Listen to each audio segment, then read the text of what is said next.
Welcome. It's so nice to be back. Uh, and I'm off the road today, as you can see. And I feel a little bit more human. And now, not too much, but a little bit more. And anyway, I wanted to talk to you today about a friend and mentor that has passed away many years ago, but he's on my mind today. He's in my thoughts, and that would be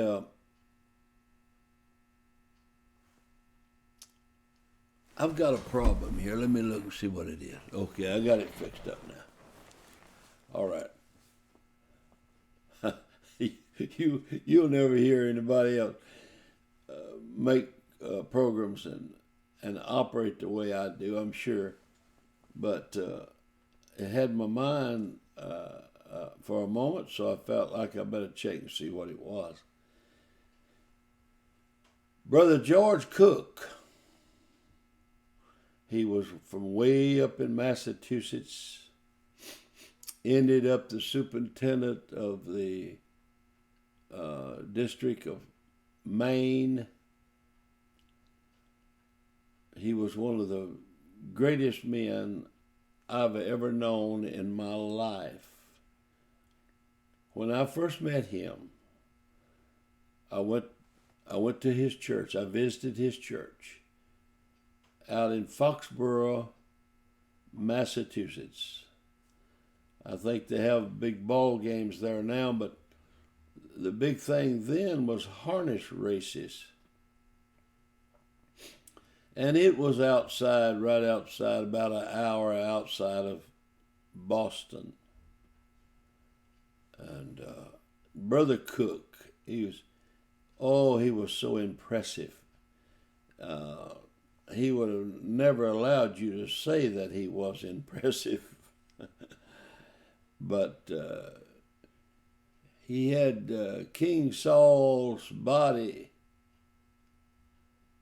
David's heart, and Goliath's hands. That's the best way that I could probably describe George Cook. And whenever I was a little sailor boy, 17 years old, and went out there to his house, to church, and he invited me home for dinner,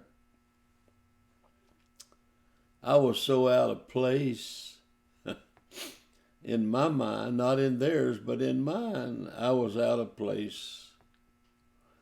They were like kings and queens and aristocrats or something to me.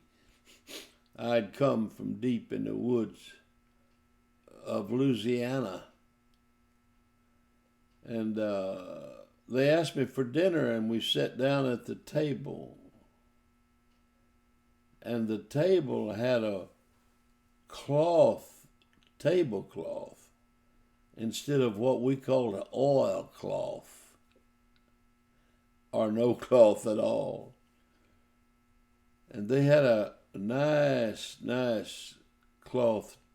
And then they had napkins, matching napkins, and you didn't have to use your shirt sleeve to wipe your mouth. They had napkins. Well, it was so strange. They took and stuffed the napkins in their belt or laid it on their laps. I stuffed my napkin in my belt also because I wanted to do what they were doing. I don't know if the forks were on the right side or not. I can't remember. But here I was at 34 Main Street, Foxborough, Massachusetts, eating with these folks that were, I would term them down home aristocrats. He became my mentor, and like I say, and he prayed for us, my family, every day. And every time that we had something go wrong in our family, it wasn't long till Brother Cook called, because he knew that there was something wrong. Our kids would say, "Brother Cook called yet?" Well, I came from that little boy to preach his funeral. And I'd been preaching about 25 years, but I'd never preached the funeral of a giant. Anyway, let's go back to the dinner. We were sitting there. What they had for dinner was half-cooked roast. And I had never eaten any meat that wasn't super extra well done, and haven't since, if I had any choice in it. So they had that, and they had what we called at home English peas. And I believe they had mashed potatoes, if I remember correctly, and no bread. They had no bread.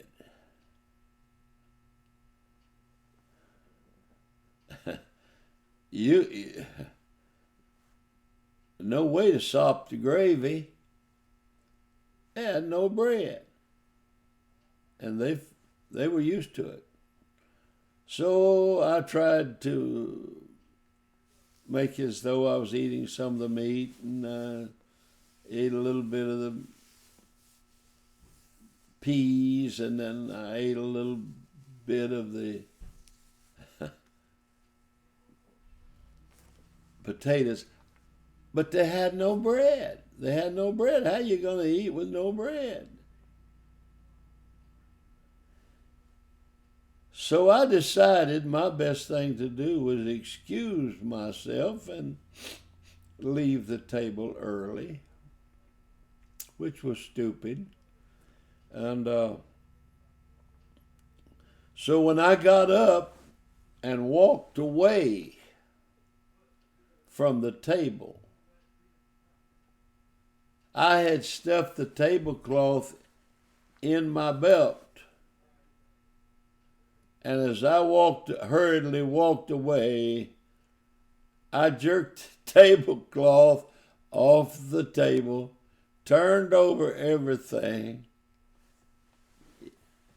It was quite a moment.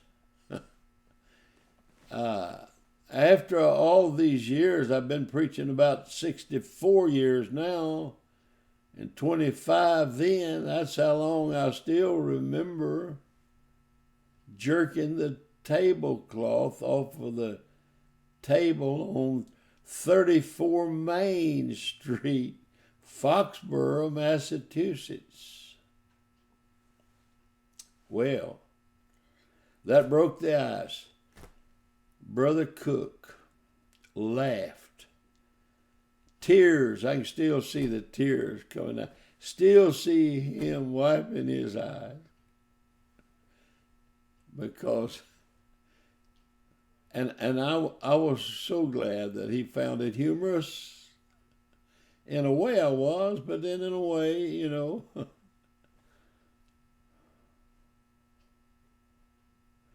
well, you just should have been there. It's a moment. It's just a moment that I'm trying to capture it, and I'm trying to give it to you. It wasn't Brother Marler, it was Brother Marler. Brother Marler jerked the tablecloth off. Brother Marler did that. God bless you.